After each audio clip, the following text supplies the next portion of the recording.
Welcome back to the Peak Archery Project. I am excited for this episode. I just had a full episode with Jack Wallace, and it's all about judging distance. What is the distance? How are you finding it?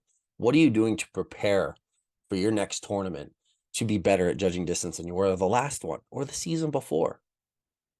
I mean, this information is just not groundbreaking. I think it's well thought out and extremely there's extreme passion behind Jack's words, and I think you're going to enjoy it. So for you 3D guys out there, whether you're barebow, compound, fixed pin, for the collegiate, S through DA level or Olympic recurve, because there's that too, you're going to enjoy listening to Jack Wallace teaching you how to judge distance. Enjoy. We are back at the Peak Archery Project. I have a repeat guest, Mr. Jack Wallace. Jack, how you doing? Very good. Thanks for having me. I'm glad that Jack and I talk frequently enough, I would say. But once the tournament season gets here, I know he's a busy man, but we had a conversation. Jack kind of initiated this one, and it's I'm glad, because we just had some sidebar conversation and we're talking about judging distance. The Peak Archery Project is built around being the peak, at the peak. How do you get to the peak of your game? And if judging yardage and the unknown game or whatever within 3D is your we'll call it the hiccup in your approach, this might be the podcast for you. Jack, you have done this, you've done extensive research on a personal level, and you have a really sound theory or a way to approach this, man. So where did this come from? I guess I should start with on your end, and where do you want to go from here? Well, the first thing that really got me thinking about doing it this way is, I do a lot of teaching and coaching. I don't advertise it, and it's normally, a handful of people here at the home property. Sometimes I'll go to a local club or range, and there's X number of people on site. But I was talking to a friend of mine who now works for the ASA, Scott Parrott, and it was about 3 months ago, and he said he would really love to see the pros do more for the amateurs, do more for promoting their individual classes and their styles of archery. And it really kind of stuck with me. And I kept thinking about it. And I'm like, there's a couple of ways where I can reach a whole lot more people than one or two or 15 or 20 at a time. And that may not mean any money in my pocket, but it means something to me to pass it on, because this is a game that I've played for 40 years. So I've been judging distance or trying to determine depth for 40 years, since I was 7.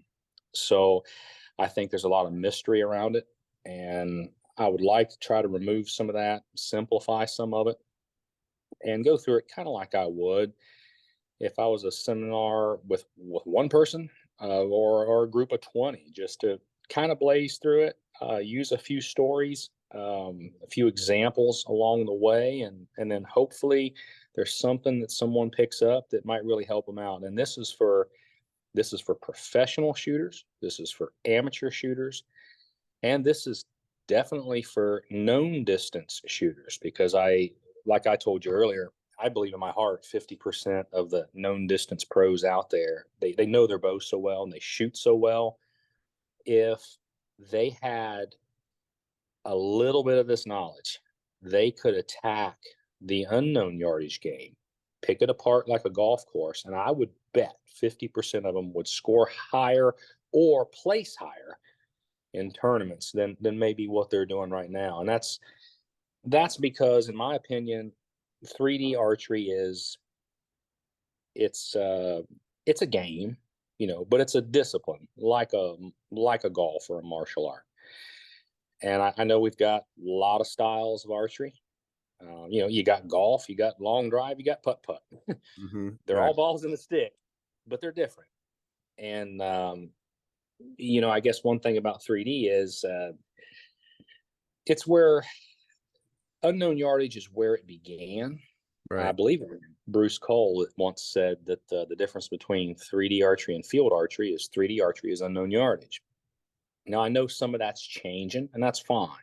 I I don't care if a person shoots crossbow, barebow, known, unknown. If they're playing with a bow and arrow, I'm happy.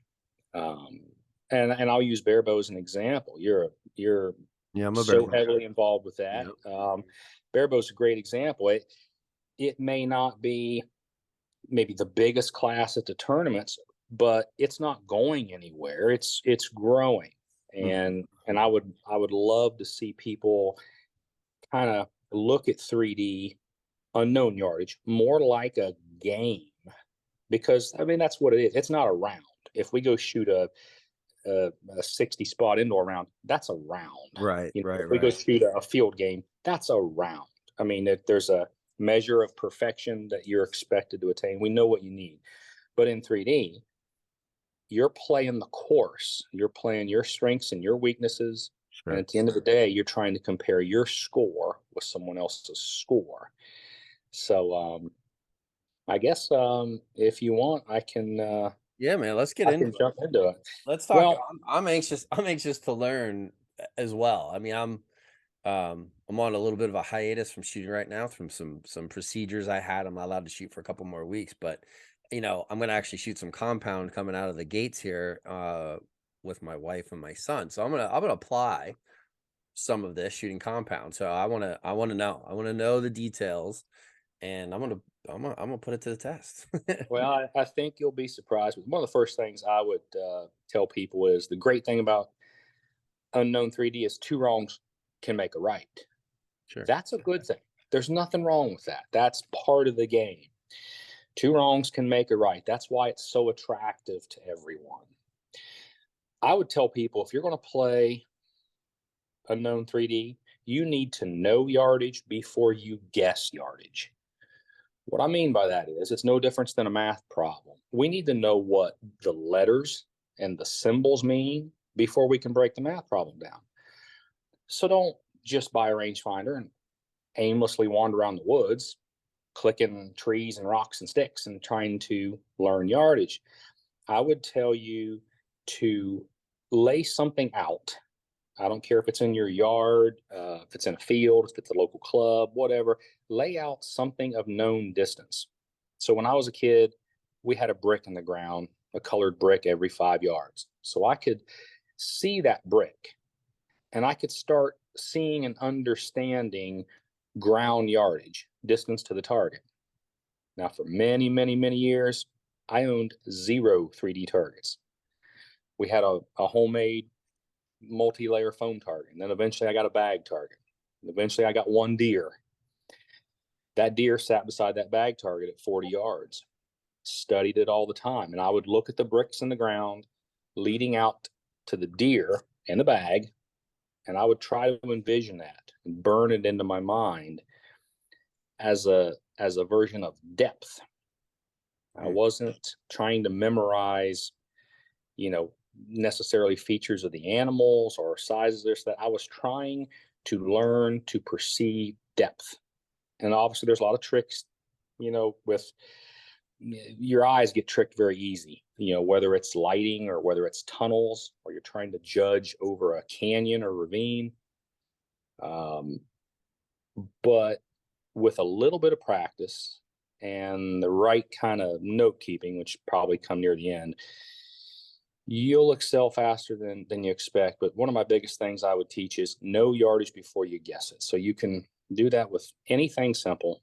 Um, I had a friend. He had one bear target, and it sat off of his deck. And every morning before work, he'd drink his coffee and he'd study that bear target at 30 yards. Mm. Doesn't matter what it is, but you have to learn something, learn a distance, learn a depth, and burn it into your brain.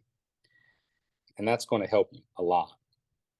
So It's many people a great ignore. easy tactic. That's a great, just that one thing out. I guess it's kind of weird if it's like a random 3D target in some neighborhoods, but even if it's just an object and you stare at it every single day, you know, leaving the house, going to work type of deal. You know what I mean? It would shock people. at how quick the mind will pick up on that and be able to recognize it. Got several examples coming, but I know a lot of people live in the north. They don't have great weather. They don't get to shoot, practice, train year round outside. A lot of those guys shoot a lot of indoors. Well, so many people are familiar with 20 yards, very common indoor shooting distance. That's great. But in my opinion, if you're in one of the adult classes, I would like to see you learn 30 yards as your base yardage. Hmm. And, you know, that was actually taught to me by Levi Morgan years and years ago. Levi said that if he has to go to the ground, his base yardage is 30. It made total sense to me that um, I would disagree with people who say, well, I'm going to start at 5 yards and then I'm going to find 10 and then find 15 and then find. Well, if you're trying to work your way out to a 40-yard target, if you're off a little bit at 5, you're off more at 10, more at 15. It's just amplified. So I wouldn't do that. I would try to teach each person, again, if you're in an adult like type class, Hmm. use a base 30. And I don't care what you use. If it's a bag target, if it's an animal target, if it's a brick, if it's a bucket, find something that you can learn to reference. 30 yards is your base yardage because more than likely that's going to be closer to the target than if you started off at 5 or 10 or 15 or 20, Hmm. more than likely. One of the things that I really try to help people with is knowing what it's not. You don't always have to know what the target is in an unyardage 3D, but you better know what it's not. Mm. That's important. Especially for the people that know their bows, and depending on what class you're in, what your speed rulings are. There's 280 classes, there's 290 feet per second classes, there's tournaments that have 300 feet per second plus classes. If you know your bow and you know its rise and fall, and you start developing a plan where you can really identify depth, and let's just say you've got 30 yards down. Well, if you know something is past 30 and it's less than 35, well, that's a 5 yard window.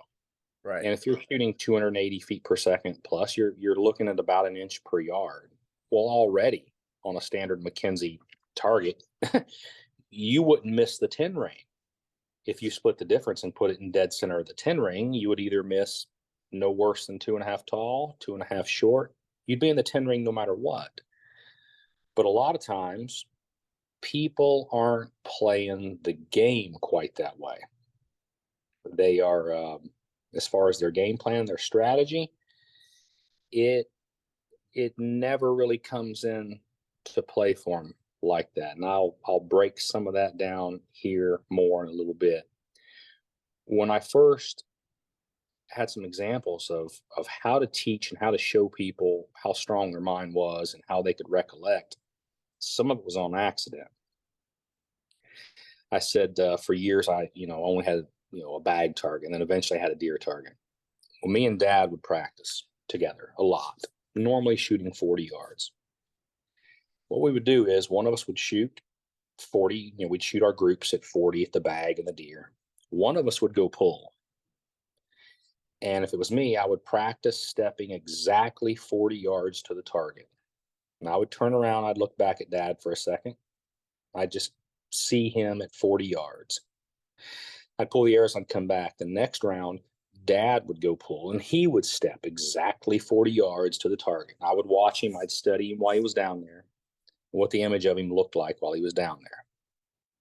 Little did I know that in my mind's eye, now to this day, you could take a brand new target, newly released, like the Bighorn Ram, and in my mind's eye, you can sit that target out there, and I can envision Dad beside that target. He has never stood beside the new Bighorn Ram, but in my mind's eye, I can see that, Sure. and I will know how far it is. Now, when I started working with students and kind of questioning them on things that was in their mind, burned into their brain, that was so easy for them to see, I was surprised at what I learned. One fella said, I can close my eyes and I see Ginger. Now I knew what his wife's name was, and it wasn't Ginger. And I'm like, I have no idea who Ginger is. And he said, well, it was my Doberman. It was the greatest dog I ever had. This red Doberman. I said, okay. He says, I don't care when, where. I can look out through the field, through anything, and I can see Ginger there beside something. I said, all right, we're gonna work off that. Had another fella, I asked him what he did for a living, and he says, I'm a drywaller. I said, all right, what do you see all day long? He said, 5-gallon drywall buckets. I said, you got any? He goes, tons of them. I said, all right, I want you to take some of those buckets. I want you to grab 7 of them, and I want you to sit one at 20, one at 25, one at 30, 35, 40, 45, and 50 yards. And I want you to start studying these buckets. I want you to picture them in your mind. Well, it was very easy for him. He'd seen, touched, handled, carried buckets forever. It was an easy thing to do. When I got to thinking about that more, I thought, not everyone can afford all the targets. Not everyone wants all the targets or has the room for them. And you don't need all the 3D targets to perform at a pro level. There are people right now within the last year and a half that have won tournaments and made shoot down rounds in the pro class that don't own a single target. I believe that. Well, I mean, I would believe that you don't need to have the targets. I yeah, think that's what you're getting at is a yeah. way around the necessity to have 20 targets. Although there's some benefit to knowing where the vitals are, but still. Well, I got to thinking about the whole bucket thing because they're inexpensive. Yeah. So I started having some students, go to Lowe's and get a few blue buckets. Go to Home Depot, get a few orange ones. Go to Walmart, grab a few white ones. Now you could set all the blue Lowe's buckets at even yardages. You could set all the Home Depot buckets at, odd yardages, whatever. But if someone actually started studying and just opening their mind, without a doubt, in no time at all, the next tournament you'd go to, you would walk out and say, that deer is absolutely past my orange bucket. And I don't think it's as far as my blue bucket. Mm. And people would be amazed at how good and how accurate you would get, how fast.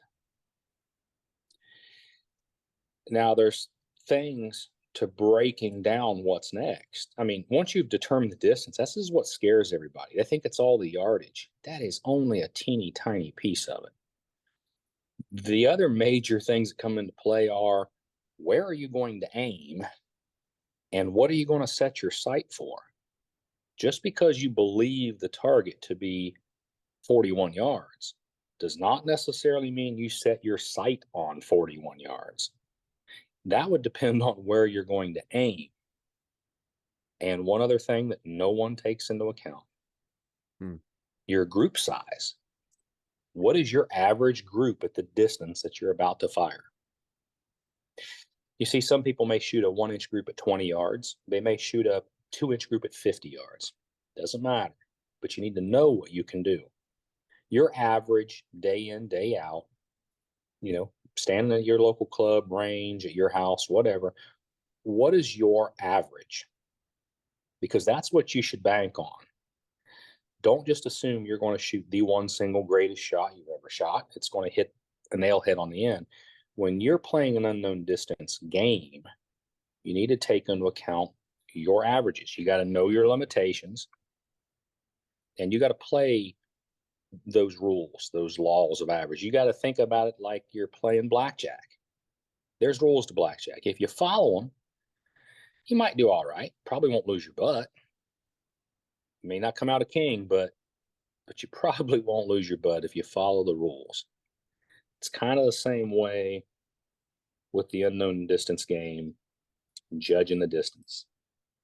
I remember, it's been forever ago, Dan McCarthy said, hey, man, give it enough to get there. Just like in golf, don't leave it short of the hole. Give it enough to get there. Well, if you're shooting lower 12s, absolutely. If you've judged the distance and you think it's, X, you want to take into account your group size. People normally don't do that, especially a lot of the known distance shooters that I try to work with. They click the target, whatever it clicks, they set that on their sight and they shoot right at whichever ring they call, upper or lower. But they never think about it that they have a group, they have a pattern, and it has, some sort of round shape to it, probably. Well, if you're shooting a group about the size of a Coke can and you lay that group over top of a, say, low 12 at Yeah. any distance, 1/3 of your arrows are already out of the 10 range. Yeah. Yeah. That's you being normal every day, shooting your normal, everyday average shots. And people never think about that. Hmm. I've always used the analogy like a setting sun. If it's setting over the water, you see half of the sun above the water. So many people are playing their archery game only assuming those arrows that hit from level up. Right. But there's an equal number that hit from that point down. Right. That's one reason why I started shooting at so many uppers. As a target archer, like 90% of all misses are Love. low. Yeah. Swinging 4 to 8 o'clock. Well, it just made sense. The upper 12 is a smarter way to play. All in all, a lot of targets there's more 8 ring to miss and be safe above it. The sun is shining down on the target. It's usually got better light, usually more square to the archer. So that's a personal preference thing if somebody wants to shoot uppers or lowers, but those are a handful of things that people just really don't ever think about. Yeah, let's I just want to break that down a little bit because it's not directly correlated to you physically judging a distance, but it is a what's the word? It's part of what you judge your distance for, and then having that understanding that you're if it's a 37-yard shot and your group is the size of a Coke can, like you said, you have started going more toward maybe you're judging short that day or something. Maybe you notice you're 1 to 2 yards off every single time, and you know what your group is probably tighter than that. Say it's a golf ball size, whatever. But you're like, you know what? I'm shooting at, let's go with like the mountain lion, where there's not a huge gap at the bottom of that Excellent 12 example. one to yard the short of a five, mountain right? lion, shoot a You're five. you're shooting a Excellent. 5. So there's some strategy to go with the distance game. It's Well, not first just rule of getting a 12 is you got to be in the 10 ring. right, That's the right. first rule. Got to be in the 10 ring. Right. So are is that something where you're constantly, if your group is the size of a golf ball, you're not that far out from a 12 all the time. But if say you it is a Coke can side, and I bet you there's, especially in the amateur ranks, that's probably a fair analogy past 35, 37, 40 plus yards. That's what you're getting to, especially guys that are shooting 25s, 27, stuff like that, right? Sure. So, you can aim at that upper 12. You're still giving yourself a large chance that you could poke one, say you're trending high that day.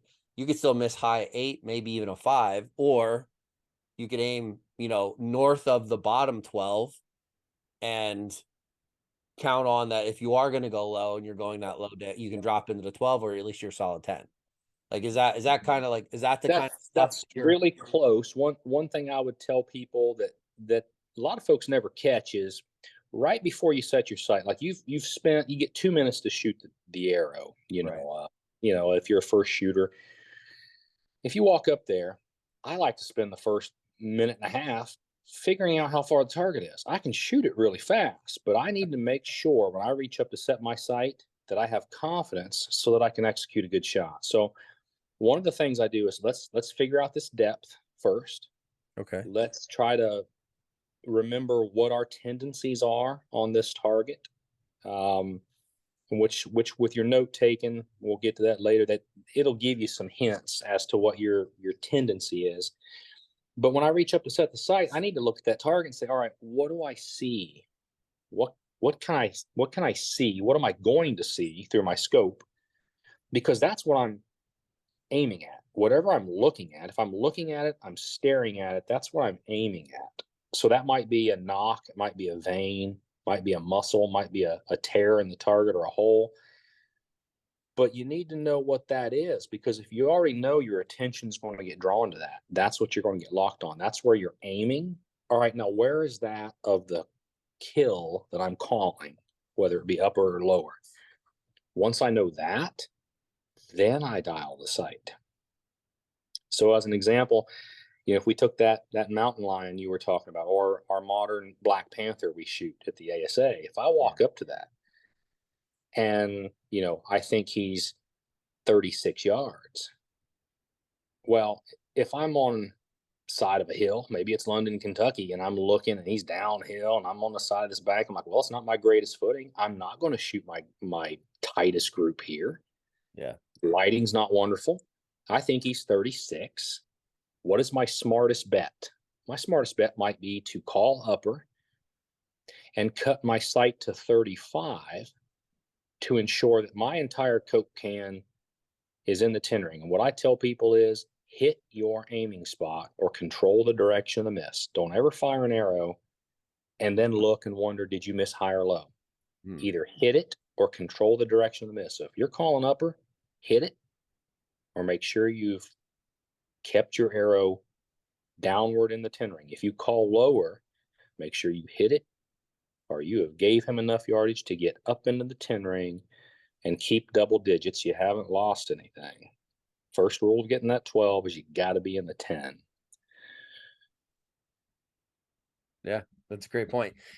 Is that something, and if I'm jumping ahead, then just cut me off. But is that something also that when you do get to shoot the 14, say you make some shoot ups, are you are you aiming direct dead on, picking a distance dead on a 14, or may you do something similar where maybe you're aiming just north of the 14 to drop in if you're not 100% sure on the distance or something, or are you just picking a distance and you're going gusto for all of it? The 14's a little different because that's at a point in the game where it's all or nothing and you have to hit it. The only thing that I do strange on 14s is I'm going to ask myself what I can see. Now, if I can see the 14, Right. fine. Dial the number, try to execute my best shot, taking into account my tendency on the target. Now, here's what I mean by that. My tendency on you can pick any animal you want. I would have tendencies on it, but my tendency on a Hmm. medium HD deer, if he's under 40 yards, my tendency is to run a little tall on him. If he's over 40 yards, my tendency is to run just a little shy. So if I had to go out there and shoot that 14 right before I reach up to set the sight, I'm going to take that into account. My tendency. I'm following the rules to blackjack. I'm not hoping this one time and all these times it's different. I'm going to follow what the law of averages has told me over a period of time. But I'm also going off of what I can see. If I can't see the 14, I may line up and see where the edge of the insert is, or I may see where the edge of the seam is, where the hip attaches to the midsection.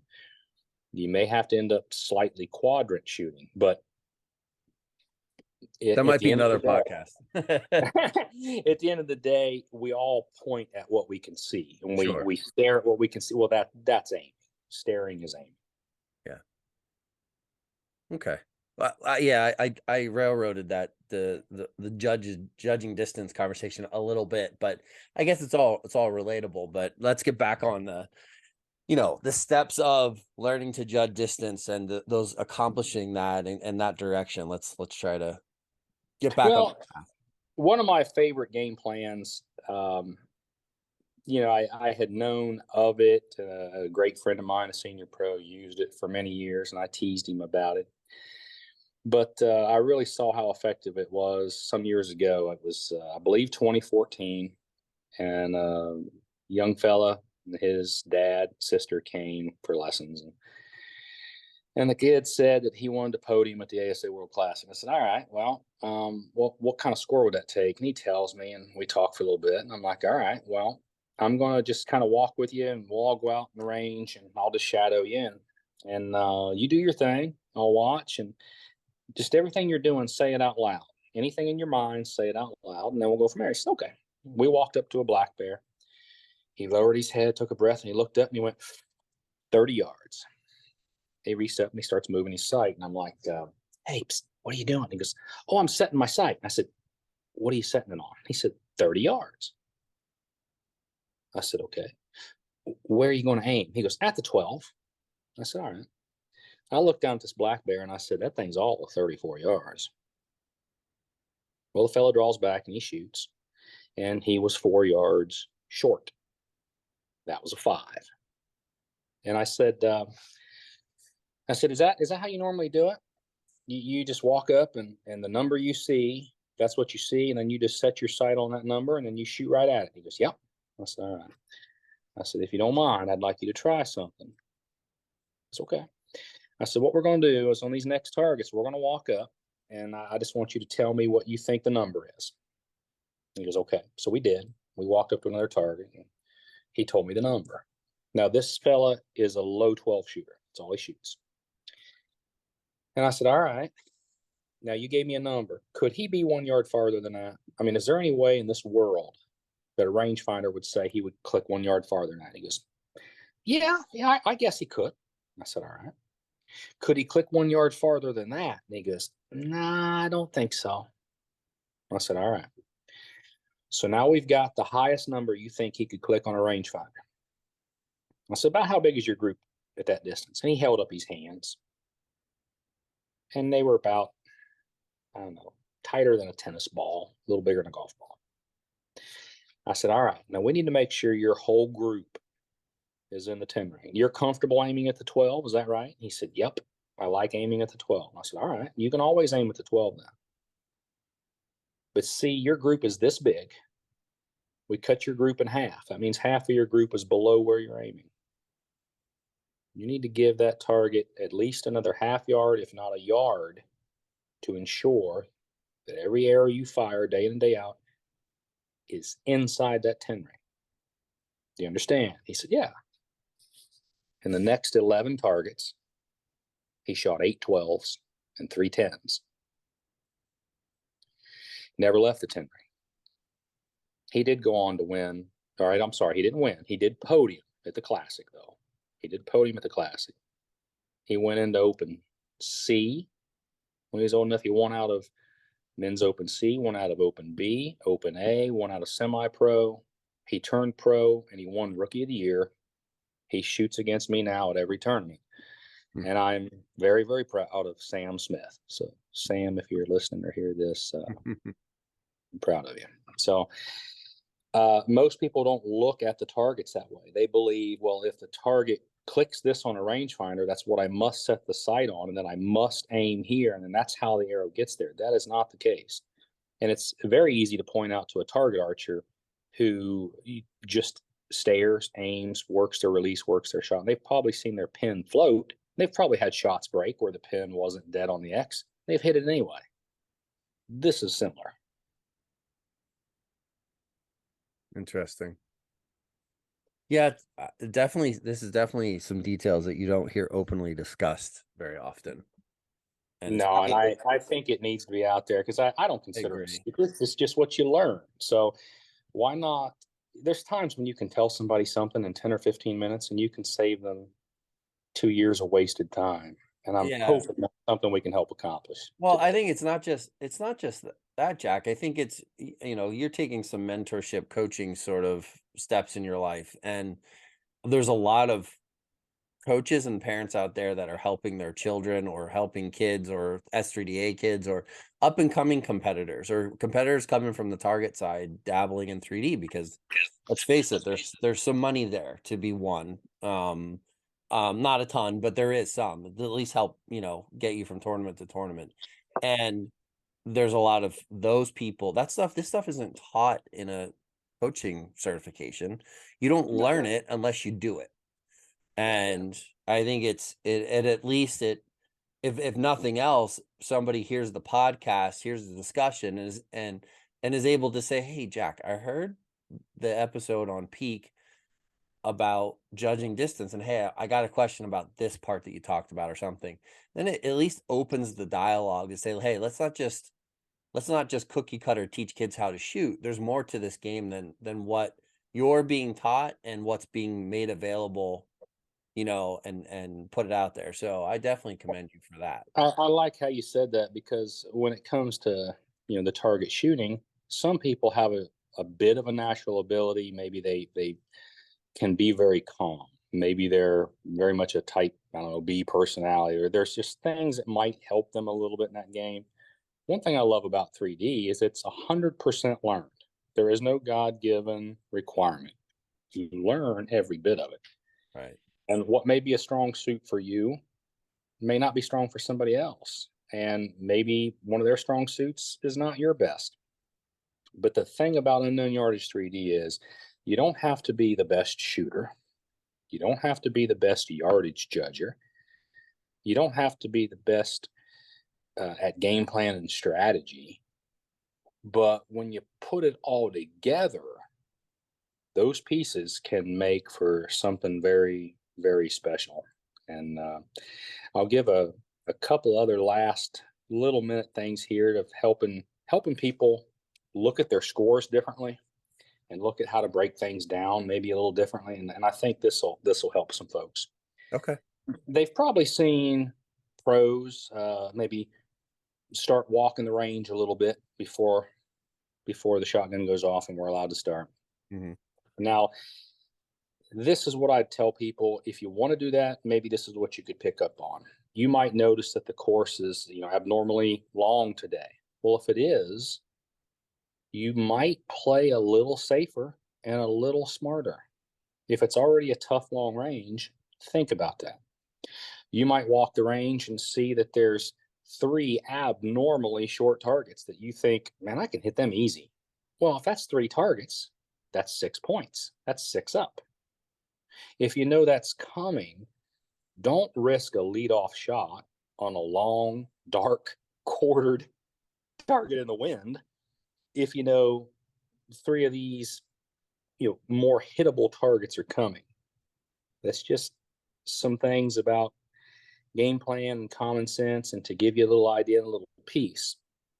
One of the other things that I've taught a lot of folks, normally I'll ask somebody, what's it take in your class to reach your goal? What is your goal? And for some people, it's just make top 10. For some people, it's to make a check, make a podium, win. Well, as an example, if somebody says, well, man, I need to be 24 up. So, okay, that's a big score. It's kind of scary. It's imposing. Here's how I'd like you to look at it. 24 up, you've got an entire weekend to do that. You've got many hours of shooting and many targets. So 24 up means you got to be 12 up on day one. Now, a lot of us are out there and we're shooting 3 to 4 hours. Well, if you got to be 12 up on day one, that means after, a couple hours of shooting, 10 targets, you need to be six up. Now, if I broke it down like that, if I asked your average 3D shooter, do you think you can find me 312 rings in 2 hours? Most would say, well, yeah, that's easy. I said, all right, then have enough patience and calm to let it come. Get those 312s in the first couple hours, and then pick your other three up later.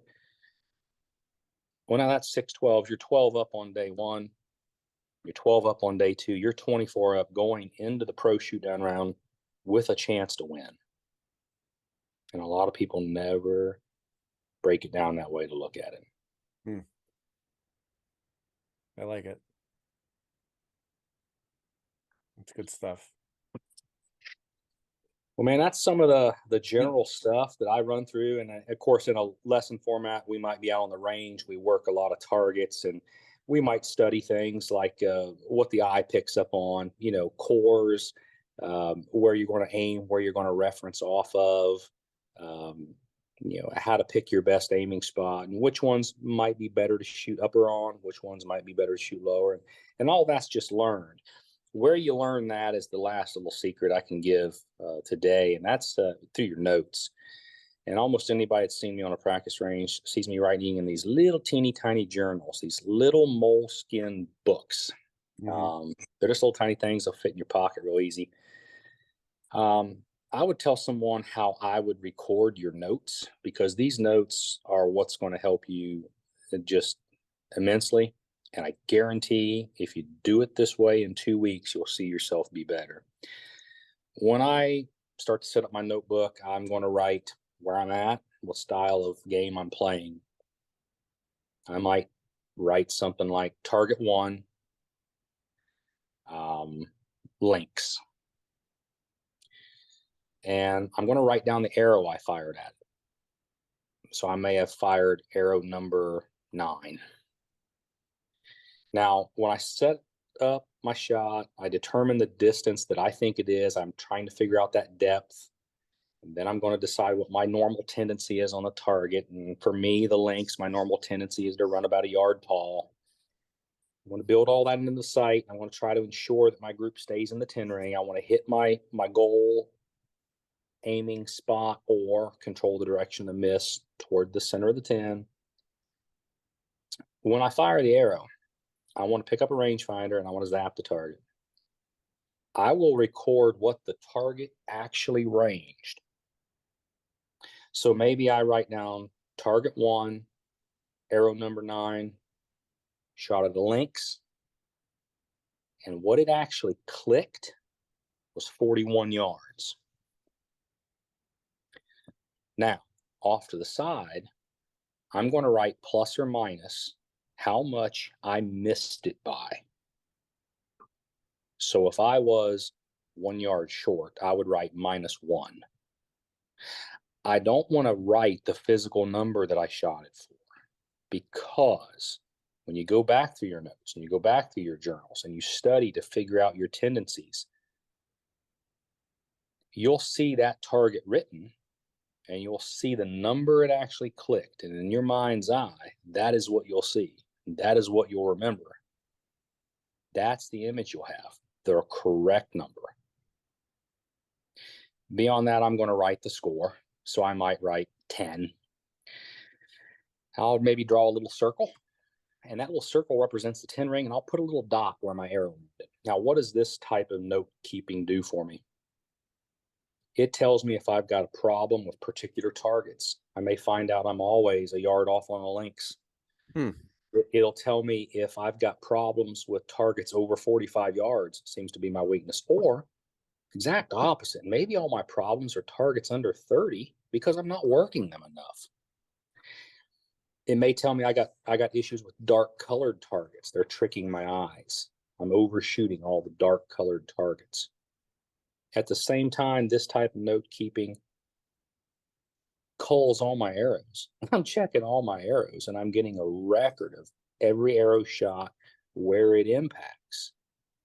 It tells me who my starting lineup is, who's going in the quiver, who's going in the stool when we walk out on day 1 of the next tournament. And I promise anybody that keeps, those type of notes, 2 weeks playing that kind of game, staring at buckets in your backyard, just being calm, patient, thinking about this sport as a game and breaking it down like a game. I think people will have a whole lot more fun, and they will put a lot more points on their scoreboard. Stay in the 10 ring more, leave it less, and really enjoy it. All right, man. That's really good stuff. That the whole note taking thing, especially the concept, and it shouldn't be foreign to me because in target archery years ago, we my dad would stand behind me with a I don't know if you remember, like a metal paint can lid and a magnet. And Yeah, like when I yeah, was real kid, where your and arrow it's would impact. yeah, and Yeah, it's like the same concept. Like, but listening to you process through like shooting a practice round, shooting a qualification round, whatever it is, documenting where your arrow hit and on what target it is. Like it's just something that never registered because I don't shoot a ton of 3D. I shoot mainly target. Um, and it makes so much sense for people to be doing that all of the time. Don't just don't just do it when you're at a tournament. Do it in practice. Do it, have a specific day where you're shooting like a tournament like setup. If you go to the local club, you happen to be fortunate enough to have the targets, whatever. But yeah, and then document that, and it's identifying, what just to kind of rehash what you said, what targets are giving you fits, what What distance? lighting, what Yeah, color, whatever the situation may be, so that you can be like, okay. And then when it comes to the moment of truth, you like, okay, I know this target. I know this is where I trend. So I'm gonna add a click. I'm gonna do this, whatever the situation is, or whatever it calls for. But that's exactly right. that's great stuff, man. Yeah, I can tell that you definitely have thought this through. Like, how can I package this and put it out to people? This has I'm just saying, dude, this has 3D archery seminar written all over it, but that's on you to do. I could see like a weekend event, with Jack Wallace shooting, judging, getting some form help, getting some setup help, and then like really trying to improve your game, type of deal. But outstanding information, sir. I Outstanding. really appreciate the time. I hope people will take an hour out of their busy days and check this thing out. I really believe it's one of the most valuable things that I'm able to give away to people in archery because I love the game.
Welcome back to the Peak Archery Project. I am excited for this episode. I just had a full episode with Jack Wallace, and it's all about judging distance. What is the distance? How are you finding it? What are you doing to prepare for your next tournament to be better at judging distance than you were the last one or the season before? I mean, this information is just um, not groundbreaking. I think it's well thought out and extremely there's extreme passion behind Jack's words, and I think you're going to enjoy it. So for you 3D guys out there, whether you're barebow, compound, fixed pin, for the collegiate, S through DA level or Olympic recurve, because there's that too. You're going to enjoy listening to Jack Wallace teaching you how to judge distance. Enjoy.